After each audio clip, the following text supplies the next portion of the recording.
السلام علیکم ورحمۃ اللہ وبرکاتہ۔ کیا حال ہے؟ کیسے ہیں آپ؟ امید ہے اور دعا ہے کہ آپ خیر و عافیت سے ہوں گے انشاءاللہ تعالیٰ۔ انشاءاللہ تعالیٰ آج کا درس ہم سٹارٹ کرتے ہیں۔ آج ہمارا درس 109 ہے اور انشاءاللہ تعالیٰ اس میں ہم سورہ آل عمران سٹارٹ کر رہے ہیں اور دیکھتے ہیں پھر انشاءاللہ تعالیٰ اس صورت میں ہم کیا کریں گے۔ سورہ آل عمران بھی بہت ہی خوبصورت سورہ ہے اور الزہراوین کہتے ہیں ان دونوں صورتوں کو، سورہ بقرہ اور سورہ آل عمران کو۔ چمکدار، بہت ہی آب و تاب والی دو سورات۔ انشاءاللہ تعالیٰ دعا کرتی ہوں پھر ہم سٹارٹ کرتے ہیں۔ اللہ اکبر کبیرا والحمد للہ کثیرا وسبحان اللہ بکرۃ واصیلا۔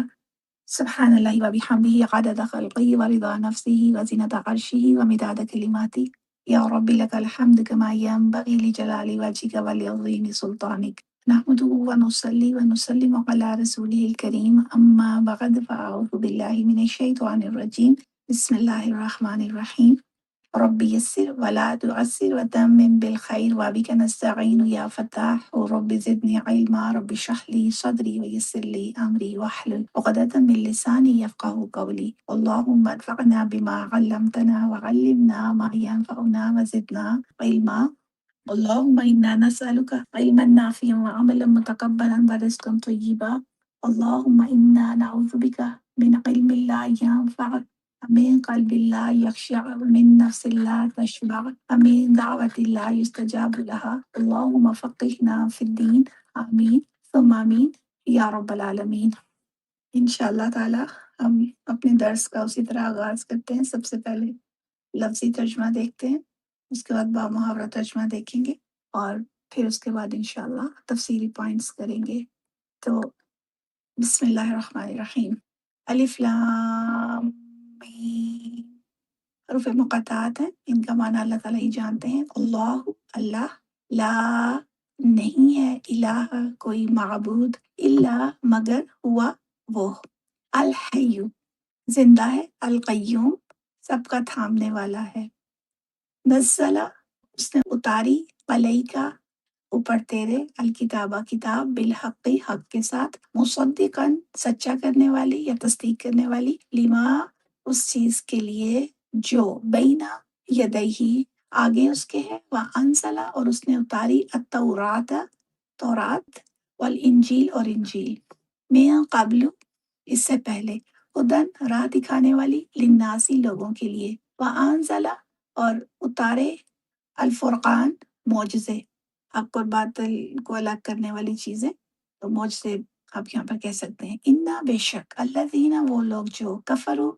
انہوں نے کفر کیا، بھی آیات اللہ اللہ کی آیات کا یا اللہ کی نشانیوں کا، لہم ان کے لیے، عذاب عذاب ہے، شدید سخت، واللہ اور اللہ، عزیز غالب ہے، ذو انتقام بدلہ لینے والا۔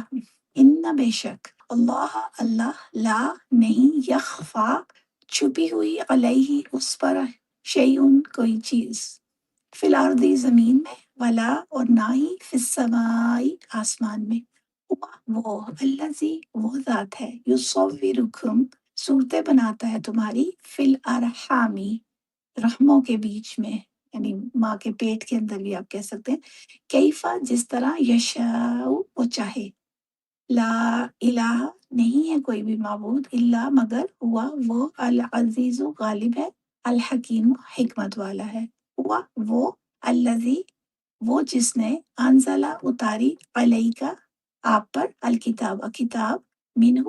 اس کی، آیاتن آیتیں، محکمات محکم ہے، یعنی اس کی بعض آیتیں محکم ہیں، پختہ ہیں، ان وہ، ام الکتابی کتاب کی اصل ہیں یا کتاب کی جڑ ہیں، و اخر اور ہیں، متشابہات متشابہ، اور بعض متشابہ ہیں، یوں بھی آپ ترجمہ کر سکتے ہیں۔ فَأَمَّا الَّذِينَ پس جہاں تک بات ہے ان لوگوں کی، فی قلوبہم ان کے دلوں میں یا جن کے دلوں میں، زیغن کجی ہے، ٹیڑھا پن ہے، فَيَتَّبِعُونَ پس وہ پیروی کرتے ہیں، ماں اس چیز کی کہ تشابہ شبہ ڈالتی ہے، منہ اس میں سے، ابتغاء واسطے تلاش کرنے کے، یہ واسطے چاہنے کے، الفتنہ تھا فتنہ، یعنی اب یوں بھی اس کا ترجمہ کر سکتے ہیں تاکہ وہ فتنہ برپا کریں، وابتغاء اور واسطے چاہنے تأویلی ہی اس کی حقیقت کے، تو مطلب یہ کہ وہ متشابہات کا اتباع کرتے ہیں تاکہ فتنہ برپا کریں اور جو مراد اصلی ہے اس کا پتہ لگائیں، وما اور نہیں، یعلم جانتا، تأویلہ اس کی حقیقت کو، الا مگر، اللہ اللہ، مطلب یہ کہ اس کی حقیقت کو صرف اللہ ہی جانتے ہیں، والراسخون اور مضبوط لوگ، فی العلم علم میں، یقولون وہ کہتے ہیں، آمنا ایمان لائے ہم بھی اس کے ساتھ، کل ہر ایک، من سے، عندی پاس، ربینا ہمارے رب کے، یعنی یہ سب ہمارے پروردگار کی طرف سے ہیں، وما اور نہیں، یذکر نصیحت پکڑتے، الا مگر، اولو الالباب عقل والے یا صاحب عقل، ربنا اے ہمارے رب، لا تزغ مت ٹیڑھا کرنا، قلوبنا ہمارے دلوں کو، بعد پیچھے اس کے کہ، اذ جب ہدیتنا دکھائی تو نے ہم کو، وہب اور دے دے یا عطا کر لنا ہم کو یا ہمارے لیے، من لدن کا اپنے پاس سے، رحمہ رحمت، انکا بے شک تو، انتا تو، الوہاب دینے والا ہے، عطا کرنے والا ہے، بے شک تو بڑا عطا فرمانے والا ہے، ربنا اے ہمارے رب، انکا بے شک تو، جامع اکٹھا کرنے والا ہے، الناسی لوگوں کا، لیومن اس دن میں یا ایک ایسے دن میں، لا نہیں ہے، ریبہ کسی قسم کا کوئی شک، فی ہی اس میں، ان اللہ بے شک اللہ، لا یخلف نہیں خلاف کرتا، المیعاد وعدے کے، یعنی اللہ خلاف وعدہ نہیں کرتا، تو ان کا با محاورہ ترجمہ دیکھ لیجیے، الف لام میم، اللہ تعالیٰ کے سوا کوئی معبود نہیں، کوئی عبادت کے یعنی لائق نہیں، وہی ہے زندہ تھامنے والا، اس نے تمہاری طرف حق کے ساتھ کتاب اتاری، تصدیق کرنے والی ان کی جو اس سے پہلے ہیں، اور اس نے اتاری ہے تورات اور انجیل، اس سے پہلے لوگوں کی ہدایت کے لیے، اور نازل کیا اس نے فرقان یعنی فیصلہ کرنے والی بات، بے شک وہ لوگ جنہوں نے کفر کیا اللہ کی آیتوں کے ساتھ، ان کے لیے سخت عذاب، اور اللہ تعالیٰ غلبے والا اور انتقام لینے والا ہے، بے شک اللہ تعالیٰ پر کوئی چیز مخفی نہیں، زمین میں اور نہ آسمان میں، وہ وہی ہے جو تمہاری تصویر بناتا ہے، نقشہ بناتا ہے رحموں کے اندر جس طرح وہ چاہے، کوئی عبادت کے لائق نہیں اس کے سوا، وہی ہے کمال قدرت کا مالک اور حکمت والا، وہی تو ہے جس نے تم پر کتاب نازل کی جس کی بعض آیتیں محکم ہیں یعنی پختہ ہیں، اور وہی اصل کتاب ہیں، اور بعض متشابہ ہیں، تو جن لوگوں کے دلوں میں کجی ہے وہ متشابہات کا اتباع کرتے ہیں تاکہ فتنہ برپا کریں اور مراد اصلی کا پتہ لگائیں، حالانکہ مراد اصلی اللہ تعالیٰ کے سوا کوئی نہیں جانتا، اور جو لوگ علم میں کامل ہوتے ہیں، مضبوط ہوتے ہیں، وہ یہ کہتے ہیں کہ ہم ان پر ایمان لے آئے، یہ سب ہمارے پروردگار کی طرف سے ہیں، اور نصیحت و عقل مندی قبول کرتے ہیں، اے پروردگار جب تو نے ہمیں ہدایت بخشی ہے تو اس کے بعد ہمارے دلوں میں کجی نہ پیدا کر دینا، اور ہمیں اپنے ہاتھ سے نعمت عطا فرما، تو بڑا عطا فرمانے والا ہے، اے پروردگار تو اس روز جس کے آنے میں کچھ بھی شک نہیں ہے، سب لوگوں کو اپنے حضور میں جمع کر لے گا، بے شک اللہ تعالیٰ خلاف وعدہ نہیں کرتا۔ سورہ آل عمران، چونکہ اس صورت میں عمران کی اولاد کا ذکر ہے اس لیے اس کا نام آل عمران ہے، بالکل اسی طرح جیسے سورہ بقرہ میں ہم نے دیکھا تھا کہ بقرہ کا ذکر تھا تو سورہ کا نام سورہ بقرہ ہے۔ مفسرین کرام فرماتے ہیں کہ عمران دو گزرے ہیں، ایک حضرت موسیٰ علیہ السلام کے والد کا نام بھی عمران ہی تھا، اور دوسرے حضرت مریم رضی اللہ عنہ کے والد، کیونکہ اس صورت میں زیادہ تر حضرت مریم رضی اللہ عنہ کے بارے میں اور ان کے بیٹے عیسیٰ علیہ السلام کا ذکر ہے، تو اس لیے یہاں پر عمران سے مراد حضرت مریم کے والد ہی ہیں، تو حضرت موسیٰ علیہ السلام کے والد بھی پیغمبر نہیں تھے، اور حضرت مریم رضی اللہ عنہا کے والد بھی پیغمبر نہیں، البتہ یہ دونوں حضرات نیک، صالح اور ایماندار آدمی تھے، تاہم حضرت مریم کے والد عمران بیت المقدس کے امام تھے، ہاں حضرت مریم کے خالو حضرت زکریا علیہ السلام جو ان کا ذکر آتا ہے تو وہ اللہ کے نبی تھے، تو سورہ بقرہ کی طرح سورہ آل عمران بھی لمبی صورتوں میں ہی شامل ہے، 200 آیتیں ہیں اس کی 286 تھی، اور اس کی 200 آیتیں ہیں اور 20 رکوع ہیں، کلمات ہیں 3542 اور 15336 اس کے حروف ہیں، بہرحال مدنی سورہ ہے کیونکہ ہجرت کے بعد نازل ہوئی، پہلے ہم بتا چکے ہیں جو ہجرت سے پہلے صورتیں نازل ہوتی ہیں وہ مکی کہلاتی ہیں، اور چاہے ان کی جگہ کوئی بھی ہو، مکہ ہو، مدینہ ہو، یا کوئی بھی جگہ ہو، بٹ ہجرت سے پہلے والی مکی کہلاتی ہیں، اور یہ مدنی سورہ ہے۔ اچھا، اس سورہ میں نجران کے اس عیسائی وفد کا ذکر ہے جو حضور صلی اللہ علیہ وسلم سے بیعت مباحثے کے لیے فتح مکہ سے اگلے سال یعنی سن 9 ہجری میں مدینے آیا تھا، تو لہٰذا زمانہ نزول اس سورہ کا سن 9 ہجری ہے۔ البتہ اس سورہ میں جنگ بدر اور جنگ احد کا بھی ذکر آتا ہے، وہ چونکہ پہلے ہو چکی ہیں، وہ سب ہم سورہ بقرہ میں بھی اس کا کچھ مختصر پڑھ چکے ہیں۔ اس لیے بعض مفسرین فرماتے ہیں کہ اس کا زمانہ نزول سن 4 ہجری سے 9 ہجری تک ہے، کیونکہ جنگ بدر اور جنگ احد کا بھی اس میں ذکر آیا، تو وہ چونکہ پیچھے سن 4 ہجری سے آنورڈ کا ٹائم ہے، تو وہ پھر کہتے ہیں کہ یہ سن 4 ہجری سے 9 ہجری کے درمیان یعنی اس کا زمانہ نزول ہے۔ بعض آیات سن 9 ہجری سے پہلے نازل ہوئی ہیں، اور بعض اس سال میں یعنی جس میں بتایا کہ نجران کا عیسائی وفد نبی پاک صلی اللہ علیہ وسلم سے بحث مباحثے کے لیے فتح مکہ سے اگلے سال آیا تھا۔ تاہم اس صورت کا چونکہ زیادہ تر حصہ سن 9 ہجری میں نازل ہوا، تو اس لیے زیادہ یہی کہا جاتا ہے کہ یہ سن 9 ہجری میں نازل ہوا ہے۔ اور تفسیر تنویر جو حضرت عبداللہ بن عباس رضی اللہ عنہ کی طرف منسوب ہے، اس کے مطابق سورہ آل عمران کا نزول سورہ انفال کے بعد ہوا ہے۔ اچھا، اب اس کے مرکزی مضامین کیا ہیں اس سورت کے، کہ اس میں بدر کے واقعات کا بھی جیسے ذکر ہے، اور سورہ بقرہ کا جو خاص مضمون تھا آپ کو یاد ہوگا، وہ یہود کی اصلاح اور اس کے ساتھ اہل ایمان کے لیے ضروری احکام بھی آئے تھے جن کے ذریعے تقوی کے حصول کا مقصد پورا ہوتا ہے۔ اس کے علاوہ نظام خلافت کبریٰ کا مفصل بیان آیا ہے۔ اس صورت میں روح سخن زیادہ تر نصارہ کی طرف ہے، اور اہل ایمان کے لیے ضروری احکام اس میں بھی ہیں۔ تو چنانچہ مفسرین کرام فرماتے ہیں کہ اس سورہ کی ابتدائی 83 آیات میں عیسائیوں کے باطل عقیدے کا رد ہے، اور ضمناً بہت سی دوسری باتیں بھی بیان ہوئی ہیں۔ توحید کا مسئلہ ہے، اس کے عقلی اور نقلی دلائل پیش کیے گئے ہیں۔ اس کے علاوہ قرآن پاک کی حقانیت اور صداقت کا تذکرہ ہے۔ پہلی سورہ میں جو بعض باتیں اجمالاً یعنی مختصراً کی گئی تھی، ان کا تفصیلی اب ذکر اس صورت میں آ رہا ہے۔ جیسے وہاں پر شہداء کا اجمالی ذکر تھا، یہاں پر تفصیل کے ساتھ ہوگا۔ وہاں پر رسولوں کا ذکر اجمالی تھا، اب تفصیل کے ساتھ آئے گا۔ حضرت ابراہیم علیہ السلام، حضرت یعقوب علیہ السلام اور حضرت مسیح علیہ السلام کے تذکرے سورہ بقرہ میں اجمالی طور پر آئے تھے، اب ان کا تفصیلی تذکرہ آئے گا۔